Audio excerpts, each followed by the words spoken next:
Bună dimineața! Am ajuns în Zadar. Este prima zi aici, în Croația. Vremea e foarte mișto, că nu e nici foarte cald și nu e nici rece, doar că eu sunt răcit. Dar partea bună de aici e că nu e umiditatea, de exemplu, pe care o întâlnim în Cipru sau în țările astea foarte sufocante așa. Și e o briză foarte mișto și toate sunt nice aici și îmi place foarte mult până acum. Sfatul numărul 1 e să vă schimbați bani înainte să ajungeți în țară, dacă se poate. Asta pentru că iau ca și monedă kuna, nu euro, chiar dacă sunt în UE, și în momentul în care ajungeți aici nu aveți cum să vă cumpărați chestii cu euro, sau dacă sunt chestii pe care le puteți cumpăra cu euro, costă practic aproape dublu decât dacă le-ați cumpărat din banii lor. Așadar, e bine să aveți bani schimbați la voi și nu euro. Dacă nu reușiți, vă puteți schimba bani în centrul orașului sau pe lângă marile supermarketuri, dar asta înseamnă că o să pierdeți ceva bănuți la schimbul valutar.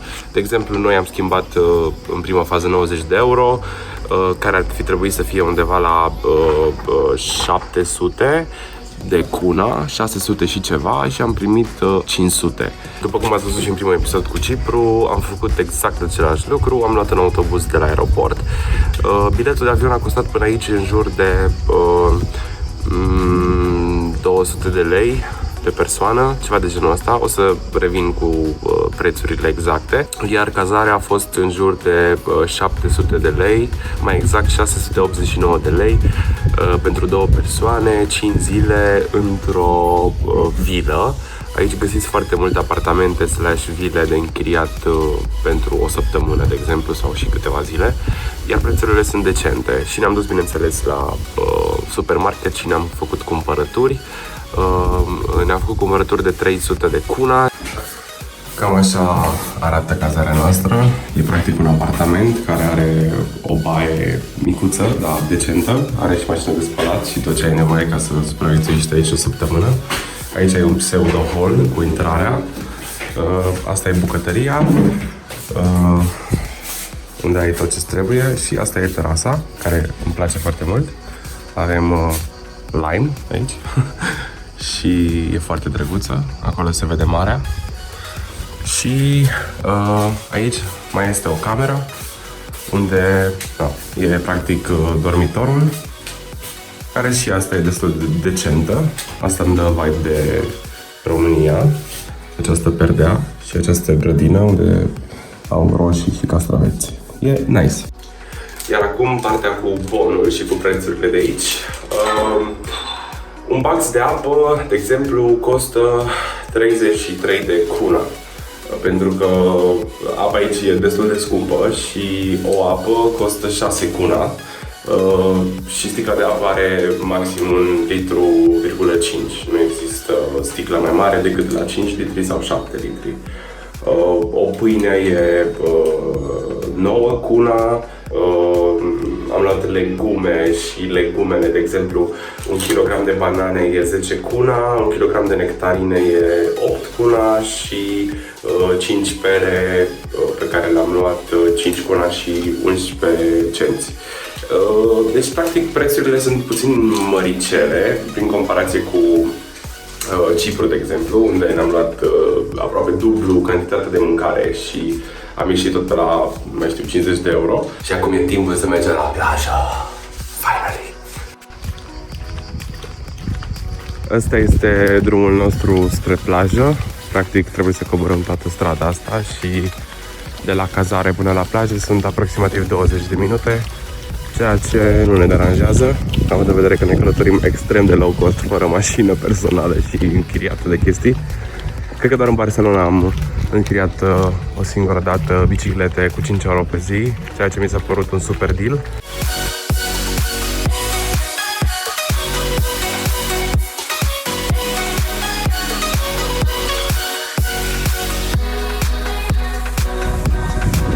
Aceasta este prima plajă la care am venit, se numește Punta Nica. Este o plajă gratuită, fără șezlong, doar care pietriș. Deci depinde foarte mult dacă vă deranjează asta sau nu.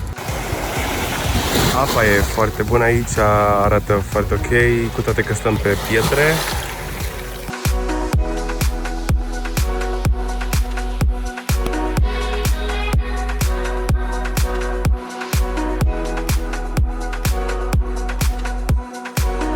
Pe timpul serii puteți să ieșiți în centrul vechi din Zadar, unde e foarte multă lume, dar e foarte fain și practic e un fel de cetate pe care puteți să și urcați, să vă plimbați.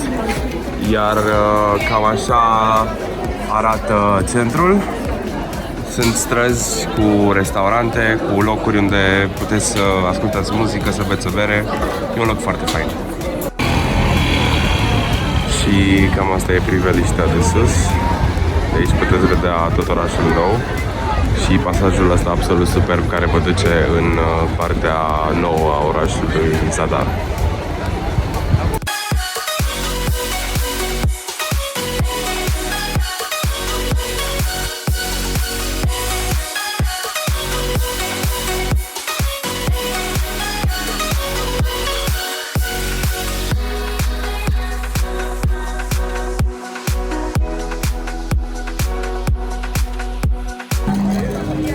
Printre lucrurile pe care le puteți vedea și auzi în Zadar se numără și orga pe care o găsiți aici în centrul vechi și dacă ascultați puteți auzi muzica pe care o face.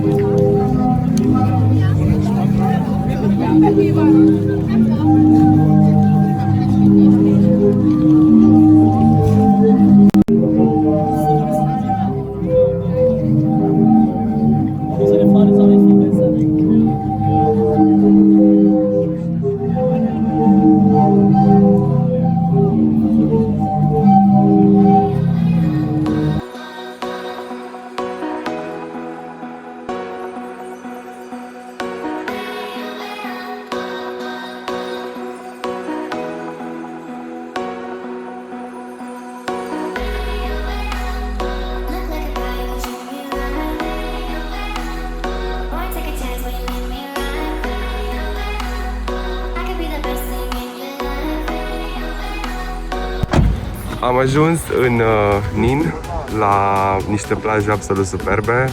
E genial aici. Merită să veniți și să vizitați această stațiune, e genială. Astăzi ne-am decis să venim în Nin, care este un orășel aproape de Zadar și e undeva la aproximativ 30 de kilometri. Și am întâlnit doi români aici cu care am zburat pe avion, Diana și Florin, cu care ne-am înțeles foarte bine și am ales să împărțim un Bolt împreună, care a costat 100 de kuna, ceea ce nu e mult, împărțit la 4 persoane. Și am luat mașina asta, practic, și ne-a dus aici în Nin. E absolut genial. Drumul a fost, nu știu, cred că undeva la 20 de minute, ceea ce nu e mult deloc.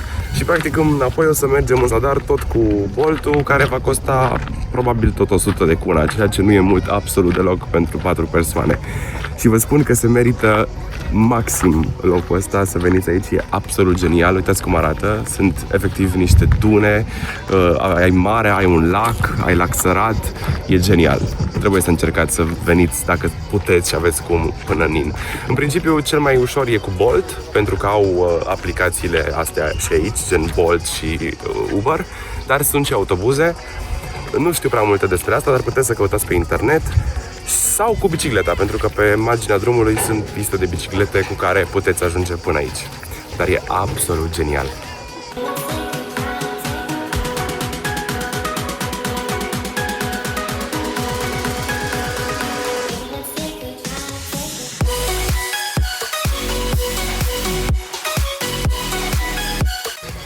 Și acum vine partea interesantă în care trebuie să trecem pe aceste dune, insulițe, cum ar fi.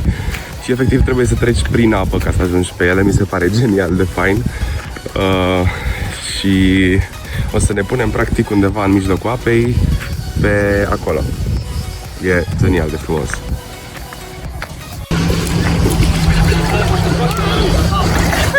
și practic de pe insulițele astea puteți să vedeți acolo centrul Zadarului în față. De fapt, scuze, al Ninului, că suntem în Nin, nu în Zadar.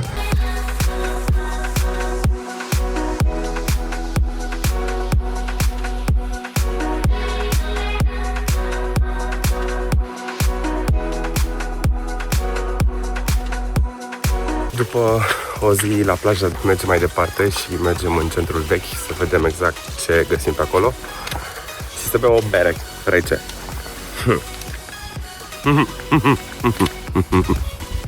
Deci, practic, ce puteți face în Nin e să mergeți la lagună, la plaja pe care o găsiți imediat cum intrați în Nin, se numește Laguna, și imediat pe lângă apă, dacă mergeți, intrați în centrul vechi, unde puteți să beți o bere super decent, la preț și tot.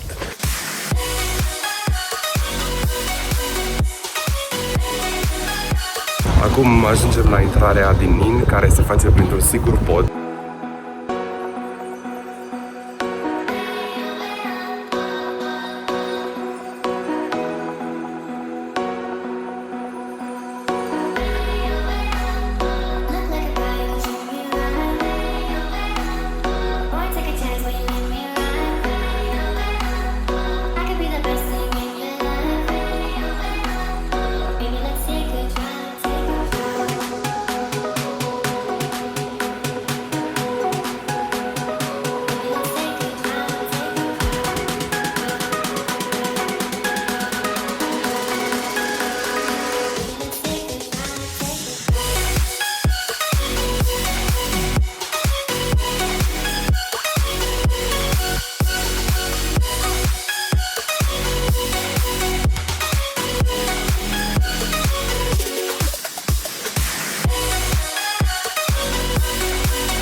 Dacă vreți să prindeți un apus absolut superb aici în Zadar, puteți să veniți pe coastă și în drumul dinspre centrul orașului, înspre nordul orașului, o să găsiți cele mai frumoase locuri unde puteți să stați să vedeți apusul și vă recomand să veniți la plimbare prin centrul vechi, mai ales la apus. Aici găsiți tot felul de chestii foarte ieftine și bune. La Lidl puteți găsi pleșcaviță și mici, ceea ce mi se pare super tare. Iar la restaurantele de aici găsiți tot felul de specialități de pește, care sunt extrem de bune. Asta a fost călătoria noastră în Croația. Mâine dimineața ne pregătim să mergem la aeroport. Așa, făcând o recapitulare, în Croația e mișto să veniți, însă trebuie să veniți cu banii schimbați pe cât se poate. Să aveți grijă în Zadar la aeroport, pentru că există un bus care cred că pleacă pentru ultima dată la ora 11 sau 12. Trebuie să căutați pe net, nu sunt neapărat sigur de aspectul ăsta, însă cred că ăla e cel mai cheap mod de a ajunge în centru și e 80 de kuna. Pe de altă parte, dacă aveți varianta de a plăti cu cardul, să știți că nu se poate absolut peste tot. De exemplu, sunt magazine mai mici unde nu se poate plăti cu cardul, însă magazinele mari oferă posibilitatea asta și atunci e bine poate să aveți jumate-jumate banii și pe card și cash în banii lor. Chestii de văzut sunt toate plajele din jurul Zadarului, dar în special Nin, orășelul de care v-am povestit mai înainte. Un orășel super fain și așa medieval cumva și plaje superbe, au efectiv insulițele alea care merită văzute. Și pe de altă parte, transportul public aici nu prea există, adică sunt foarte puține autobuze care merg extrem de rar, așa că pentru noi toate zilele au însemnat mers pe jos, în jur de 30 de minute de la cazare până în centru sau 20 până la plajă, ceea ce e destul de ok. Iar dacă vreți să mergeți cu ceva, vă recomand să vă închiriați o bicicletă. Am văzut că sunt foarte mulți oameni care închiriază biciclete aici și sunt destul de ieftine. Și pe lângă asta există varianta de Bolt, care e destul de ieftină, adică pe alocuri e mai ieftină ca în România și cu Bolt-ul puteți merge absolut oriunde în Zadar. Bine, ăștia am fost pentru Zadar, ne vedem în următoarea călătorie în Istanbul, peste 2 zile.